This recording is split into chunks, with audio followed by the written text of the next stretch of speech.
Hello everyone, সবাইকে শুভ নববর্ষের শুভেচ্ছা। তো আমাদের বাঙালির আজকে একটা ঐতিহ্যবাহী দিন, সেটা হলো নববর্ষ, পহেলা বৈশাখ। আজকের দিনটা হচ্ছে 1433 বঙ্গাব্দ, বাঙালির একটা ঐতিহ্যবাহী দিন। তো সকাল সকাল উঠে চলে আসলাম রমনা।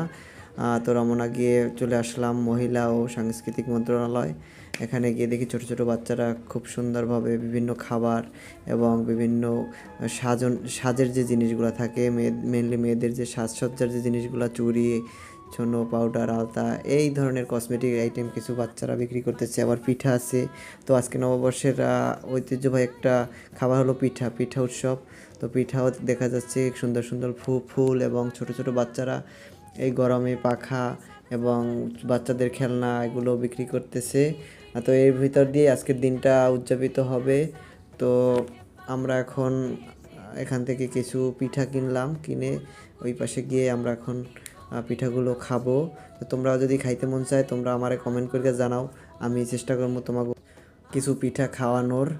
আসলে আমি গরিব মানুষ, তো সবাই তো খাওয়ানো সম্ভব না। তো এরপরে আমরা চলে আসলাম ঢাকা বিশ্ববিদ্যালয়ে জগন্নাথ হলের সামনে, মানে হলের ভিতরে আমরা ঢুকে প্রবেশ করেছি।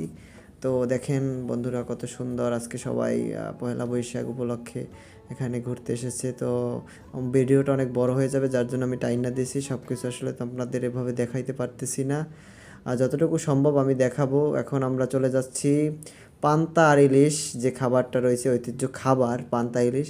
তো আমরা এখন পান্তা ইলিশের উদ্দেশ্যে রওনা হয়েছি। যাইতে আসি। তো এইখানে দেখো পান্তা ইলিশ। তো বন্ধুরা, আমরা এখন পান্তা খাবো, তোমরাও পান্তা খাও, ইলিশ খাও, সবার জন্য ভালোবাসা রইল। শুভ নববর্ষ।